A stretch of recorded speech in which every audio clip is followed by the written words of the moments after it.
But Shalom, I love the book of Psalms. It's just a collection of such beautiful sayings and just thoughts and ideas, heartfelt ideas, majority of them from King David.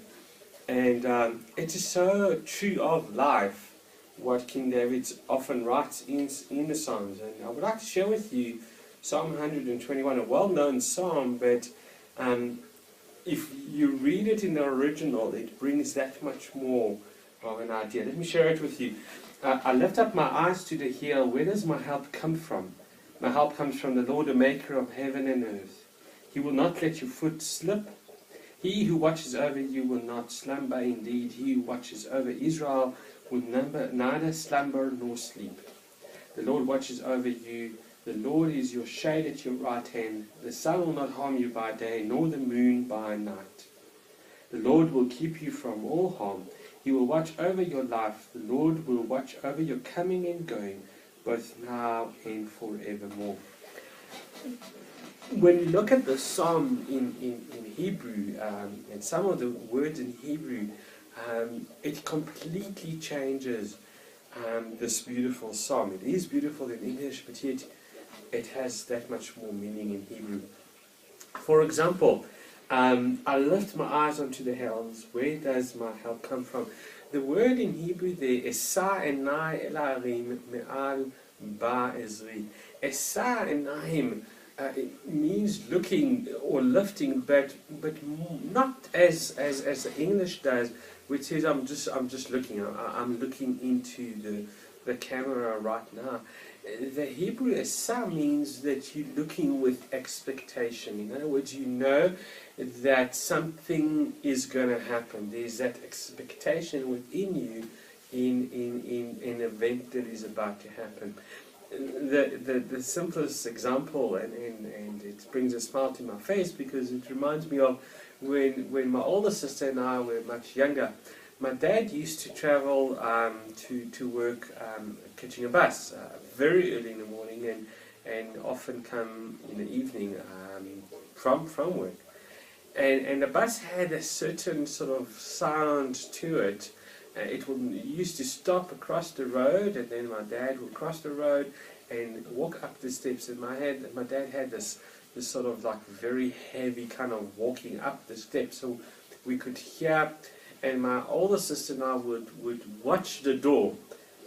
We will look at the door. We will lift up our eyes and look at the door with expectation that my dad was going to walk through that door any minute now. We just knew that something was going to happen as soon as the door would open, and my dad would appear, and of course we'll go and greet him. One would think that, isn't that so nice, you guys missed your father. Indeed we did, but we were more interested in the lunch bag that he would get, which often would contain sweets and chocolates and so on, and that's really what we were after. But that Esa and I, that lifting up my eyes, we knew with expectation that my father was going to walk through the door. The same thing here is David is looking with expectation, knowing that God, the Lord, the maker of heaven and earth, is going to come to his rescue. Many commentators believe that this psalm was written after David's life was under threat. The king wanted to kill him because he was God's favorite, and David escaped into the wilderness. And so he says, I'm looking with expectation to the hills to see that my help comes from there. He will not let your foot slip. He watches over you, will not slumber. Indeed, he watches over Israel, will neither slumber nor sleep. Again, the Hebrew there is Shomer Israel lo ishan velo yanum.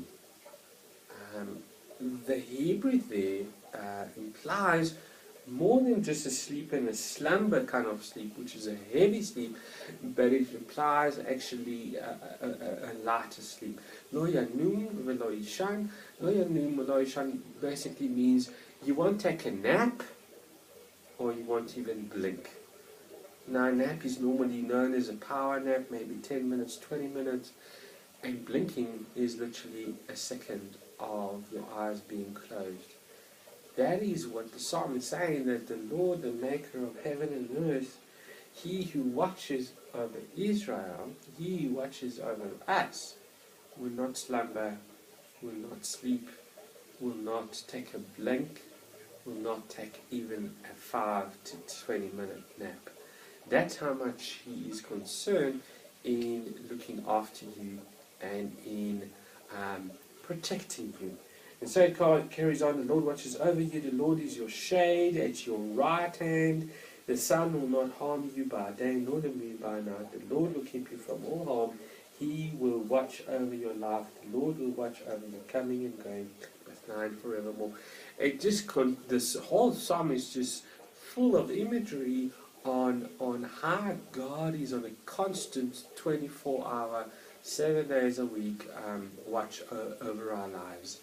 Whether it's at night to the harsh sunlight and heat, or to the moon at night where people can come easily and attack you without being seen. He will watch you when you're going, he will watch you when you come back. He is the God of yesterday, today, and tomorrow. He is that God that we say, Jehovah Jireh, my provider. Except that, again, the Hebrew of that word, Yahweh Yarah, means that God will see to it that it will happen. It's not just a provision. Jehovah Jireh, my provider, means more that there is a provision. But the Hebrew, Yahweh Yarah, means that he will actually see to it that it will happen. If he says it will happen, it will happen. He will make sure that it will happen. And so this whole Psalm 121, from beginning to end, reminds us of God's provision. He is a part of where we are, and with the expectation that we have for him in helping us in our circumstances, we need to look to the hills with expectation. We need to be aware of his provision. We need to be aware that not only will he provide, but for him it has already happened. That fact has happened. He will see to it that it will happen. That your will be done on earth as it is in heaven. In heaven it has already been done. Let us line up and understand your provision, protection, and so on here on earth. So this Shabbat, this weekend, may you know of God's provision for you.